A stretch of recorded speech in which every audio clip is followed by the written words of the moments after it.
Merchandising! Go to teespring.com and make sure you get you a Goods T-shirt. It's where the real money's made on YouTube, not on the AdSense or all the Patreons. We need you to go and buy a shirt. That way we're no longer poor.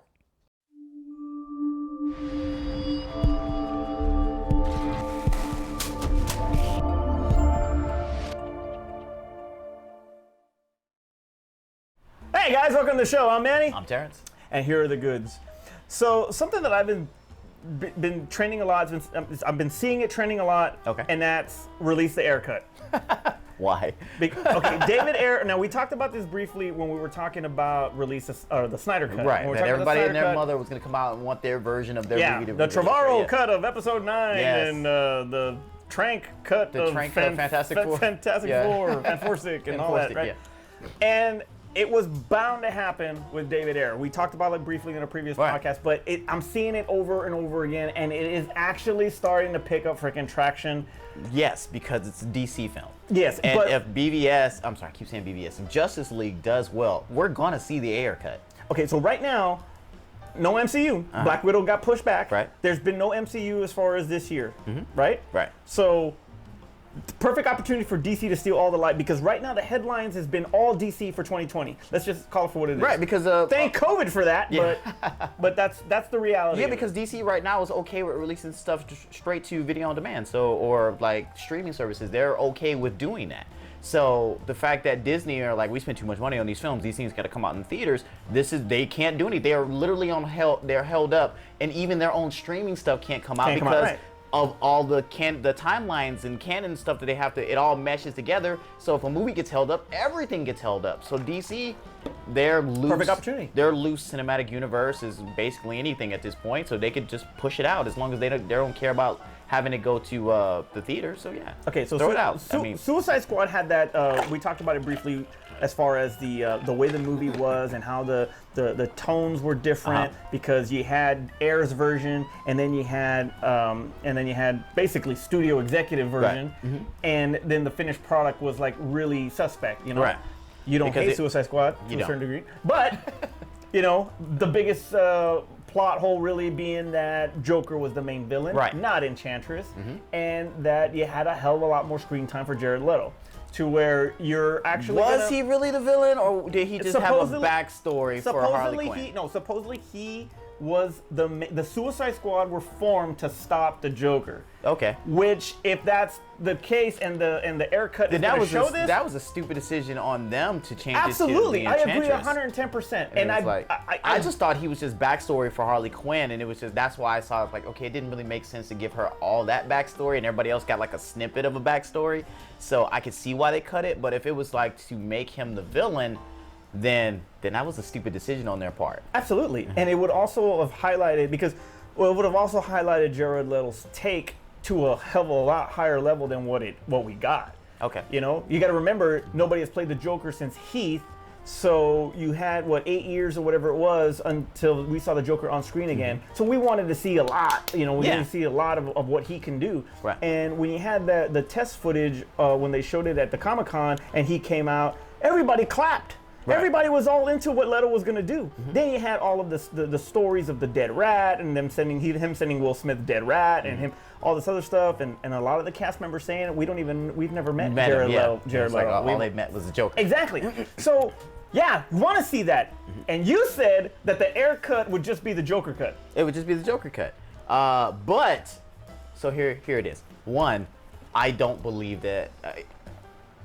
For of a mess of a production that this was, I don't think they rewrote the villain and the final part of this movie just because they didn't want to use the Joker portions of it, or because they didn't want to use Ayer's version of this film. I don't think they spent that much more money to do that much more work for something that, like, who was the final director that came out on this? I don't even. Exactly. It wasn't even a big name person. It's not like Josh Whedon. Because they give Josh Whedon a bunch of money to reshoot. They gave Ayer the credit. They gave David Ayer the credit for it. So I think I feel like it was still back. I still feel like it was backstory for Harley Quinn, and I think when they recut it down, they saw the same thing I saw. It was like, why give her all of this backstory when it's not truly her movie? It's a Suicide Squad movie when you're only gonna touch on a little bit for everybody else. But with that being said, just like I say that there technically was no Snyder Cut? Justice League because they had to give him $50 million to finish the damn movie anyway. I think with his $50 million, he's gonna J.J. Abrams this and course correct all the Rian Johnson stuff and all the Josh Whedon stuff. He's gonna course correct all the Josh Whedon stuff that we didn't like. If they do the same thing with Ayer, Ayer's gonna then make the Joker the villain. He's absolutely gonna do it because we all hated Enchantress. So he's gonna be like, oh, here's the backstory.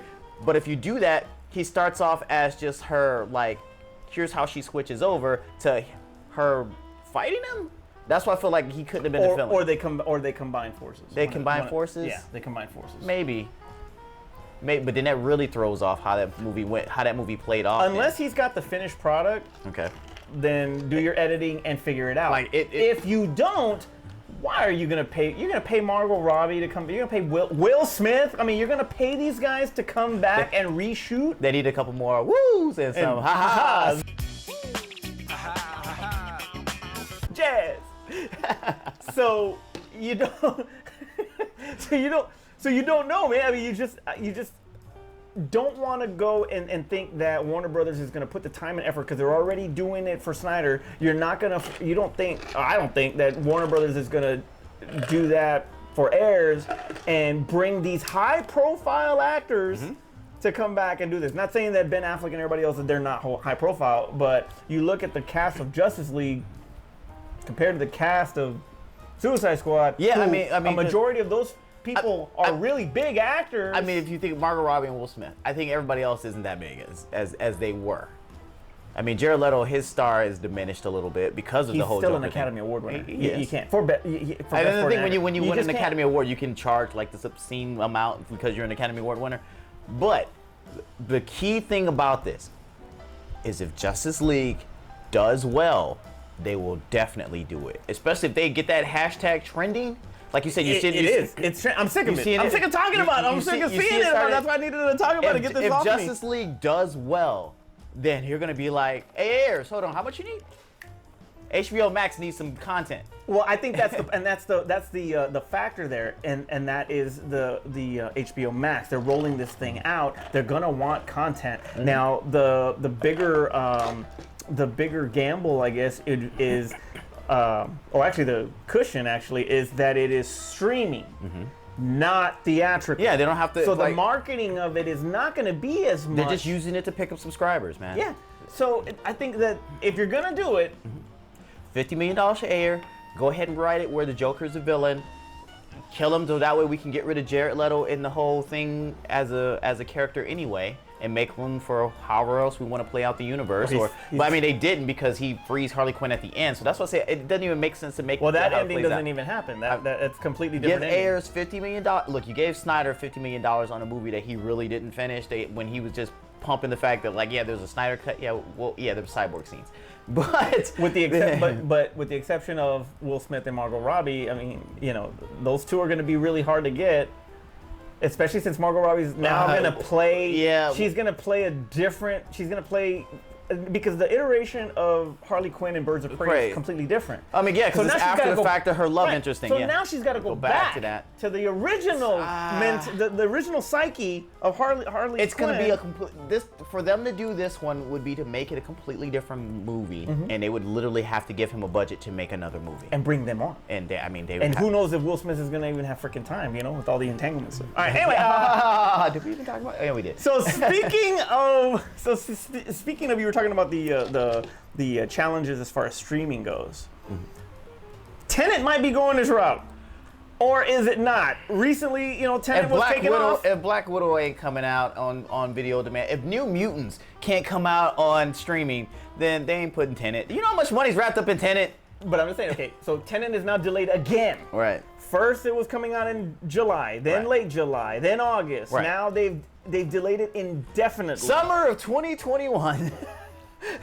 But now, so it wants to be, he's got that goal of being the one that brings everybody back to the movie theaters. I mean, he's right. That's the movie. People will come out and see that movie. You could talk about all the other stuff they were supposed to release this year. Everybody would how bad do I really want to see it versus just waiting for it to come out on streaming? They're gonna have that thought process. when Tenet comes out, everybody's gonna go see this film, or at least a good 75%. There's gonna be the 25% that don't want to like take the risk, and they're gonna be like, it's a Christopher Nolan film. Okay, I so mean, I love Inception. So you got the Christopher Nolan name to it, right? Right. But then you got Batman himself now, Pattinson. Mm-hmm. Now you got him in there, and then you got an up and comer in John David Washington, Denzel's son. You got him. He's an up. No, that's his son. That's really his son? That's really his son. Yeah. Oh wow, I didn't know that. Yeah, he's from Ballers. Yeah, no, I remember he was a football player. Ricky Jarrett. Ricky Jarrett. Anyway, but you got him. I love he's that dude in Ballers. He's an up and comer. He's freaking awesome. I love that guy. But I just can't stand that he looks like James Harden. That's the only thing that bugs me. But anyway, he does. But anyway, so you got this, and a really interesting story. Yeah, man, everybody does want to see Tenet. Right. Now, do you think that it's a good idea for them to delay it, or do you think that it'd be a good decision to release it simultaneously, video on demand and theatrically? Because Trolls made $100 million premiering on video on demand. But if you give people the opportunity to still have a chance to see it in theaters, so theaters and home, you can make some money. So I can definitely see that, because that was one of the things where that started the whole little talk, saying that maybe movies should always release it video on demand, because they talked theater? Or just video on demand? Just video on demand. I guess giving people the option. Right, because the simple fact that it cuts the theaters out. Because now they don't have to give that certain percentage to the theaters by having it debut or have it, be shown in the theaters. They get the 100% of the profit just going straight to streaming or on demand or whatever platform they do. Correct. Yes. So it cuts the theaters out and actually really starts the decline of the theaters if that shit happens. But they do. But see, not everybody wants to see it. I know not everybody wants it, but there's millions and millions of people. I wouldn't want to watch it. I would want to go to the theater. Yeah, I would want to go see it in the theater. Exactly. So there are millions of people that will pay. So the rental fee for the drive, for the content, the rental fee is still there from the theaters to purchase this thing. So they're still going to make it. They're going to make it from the theater that's going to buy the drive, and then or for rent the drive, and then they're also going to make the money from the ticket sales, plus video on demand. Right. So they can make it all simultaneously. No, all the way through. The studio's not going to lose money on it. It's really the simple fact is how they want to look at the backlash from this. UFC decided we're going to be the first live action sport to come back. They got a lot of backlash, like how are you going to keep the fighters safe? How are you going to protect all the other people that have to work the program itself? So UFC had to go and do all this extra stuff, testing them like damn near every day, keeping people like quarantined before like the week of the fight, like they can't go much of anywhere but the damn hotel room. They had to buy a fucking island. They had to put up a facility in Abu Dhabi just so that way they can deal with the fact that people can't, because of all the border closings and stuff like that, people can't travel. So that way they can have some place that. But the simple fact is that they were able to work it out, and because of that, it showed other sports groups how you have to handle it. Nolan wants to be like, hey, I'm the first movie back. We can see what the world will look like with a big blockbuster release, and how we now, movie theaters are going to say like, how are we going to keep people safe? How are we going to keep social distancing? You really have to, it'll make people actually be forced to look at how to basically what life is going to be like with COVID. I understand what he's trying to do, but the studio has to sit there and think like, do we want to take that heat? Because the minute they say it's definitely coming out this day, everybody's going to say, well, you're going to expose people. They're not exposing anybody. It's really the theater's responsibility. We're just making the movie available. Exactly. Well, that's not our fault. We have to really, all we did, we already filmed this thing. We're just putting it out. The theaters have to figure out a way to make sure that everybody's safe when they go. Right. So. But I think the safety net is to release it simultaneously. That would be a great thing. So that way it's like, look, if you don't want to you feel like you're going to be risked or exposed. You have the option at home. Stay home and watch it. We're still going to get your money anyway until it ends up on the Fire Stick. And that exactly. and then that's actually the marketing thing too. It's like, we're gonna get your money anyway. Yeah, we're gonna get your money. I think movies should actually start coming back out and just, like you said, simultaneously release them to where you could just rent them online, rent them on video on demand, and then we'll just move forward from there. If you don't feel safe, stay home. And I know what they're gonna. If you do feel safe and you know that your theater has got safe practices going on, then yeah, go to the theater and check it out. So the thing with the groups are gonna say is that people aren't gonna make the correct decision. So you're gonna get a bunch of people who disregard other people's safety and the public health thing, and that the studio should take more of a stance of protecting people in general from not making decisions that might expose them, whether they feel safe or not. But if that's the case, then don't make the movies. Because otherwise, you're paying these actors, you're paying the crew, you're paying all these people, you're putting practices on your sets yourself, spending all that money to keep everybody safe yourself. If you're not going to release it, then why are you going to waste all that money on that anyway and take the time on that and waste these people's time, these actors at times? 2021, summer 2021 is when all the movies are coming out. After election year. Yes, I mean, I've already chopped up, like most people, I've already chopped up 2020 as a loss. I've stopped expecting things to come out. So when I see something that pops up as a new movie and it's on like a streaming service or a video on demand or something, like, ooh, what? What's this? It's almost doing good things for the smaller movies that wouldn't have made money. I was going to say that, the independence. This is the perfect time for independence. Like, I would have never seen, what's that movie? Oh God, I can't, and I love it too. Crap, she's in Glow. She's the chick in Glow. What, Alison Brie? But I don't know. No, not Alison Brie. The other girl that plays opposite of her. She has a movie coming out right now where like it's kind of like Hunger Games. They get dropped off in an area and they're like rich people are trying to kill them. The Hunt. Yeah, that I would have never seen that movie. I saw that movie because it was the only thing that had come out that week, like as a new movie. And I love that damn movie. You know, it's like this moment, right? 2020. I like it when it was called Surviving the Game. Yeah, exactly, right? It's surviving the game with a lot more people, all white people. The 2020 is allowing a lot of these small budget, these smaller films, a lot of independent films to kind of shine and get a lot more focus and people to be more aware of, like a bunch of crap that's coming out of Netflix. A lot of people probably would have avoided it, or not even had gotten around to seeing, but because there's nothing else to watch, people are watching that stuff. And to your point, like you got Chris Hemsworth's movie on Netflix. Do you think we would have watched Extraction or whatever it's called? Yeah, Extraction. I don't think we would have really even watched that if we had if Black Widow had come out. We probably would have forgot about that. Yeah.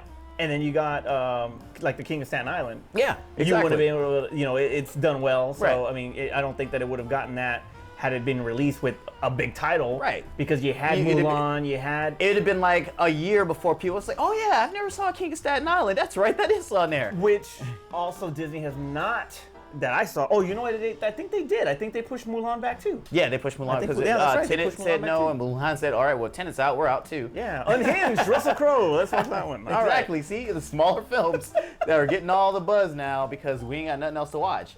So, I mean, we'll see how it plays out. Somebody's going to have to take the bullet. Nolan wants it to be him, so. James Bond is now the next one. It's more than likely going to be moved to June of next year. Nolan was the brave person. When Nolan, well, not Nolan, but who's Warner that did this? Yeah. When they said, nope, everybody else is, we're not doing it. If he had done it, everybody else would have released. So will Black Widow, Wonder Woman happen? Because The Conjuring 3 has also been moved. Godzilla vs. Kong has also been moved. I'm saying right now, it's got to be Nolan. So then it's going to be Nolan. It's going to be a wonder whether or not the holiday season is even going to be the same. It's got to be Nolan. He's the only. I'm sorry. It's got to be Tenet. That's the only because it's being pushed by Nolan. Nobody else wants to take that bullet. Nobody. Sometimes you gotta fall on the sword for everybody else, guys. Do you think that delay is also a form of marketing? In a sense, because it keeps us talking about it over and over again. All right, it's free marketing. Hey, we pushed it back again, guys. Too bad. But when it comes out, it's gonna be keeps teasing you. Maybe the end of the month. Maybe the beginning of next month. Maybe the end of next month. Maybe next year. I'm saying next year. It'll be summer next year. Oh my God, summer 2021 is gonna be a freaking nightmare. Yeah. No movie's gonna make any money because they're all gonna be stacked on top of each other. Hey, broke my heart that they just moved Halloween Kills too. That kind of sucked. Anyway, Terrence, take us home. I'm not sure if I want to see that. Oh, shut up. All right, so I mean, tell us how you guys feel about this whole movie release schedule. If you think movies should start coming out, I think they should. Just with, like he said, with the two options, watch it at home, watch it in theaters and stuff like that. The theaters can help mitigate the social distancing. So before you blow us up about how we don't care about lives being lost and stuff like that, I do care. I do care. But also, too, make sure you subscribe as well as click the notification bell so that way you're aware of all the other videos that we do on the channel. And let us know what you think about the Ayer's cut. Do you want to see it or do you not want to see it? No, I do. I'm rethinking. I do and I don't. I do, but it's a precedent that's being set. Dude, we're gonna get a fantastic. Oh, we're man. gonna get another Fantastic movie that does the scene with Thing dropping out of the helicopter and. Just give me the Travolta cut of episode 9. That's good. All right. bless. For Aspen In and Art, space. for Aspen and Art, where the hell they're at, I'm Manny. I'm Terrence. And that was a good. Real quick, if you're still here, because we do these into the video little blooper things. If you're still here, look down. There's a link here for Patreon. If you guys like the show, please give us money. Give us money. We'll take a penny. We'll take a nickel. We'll take a dime. We'll take a dollar.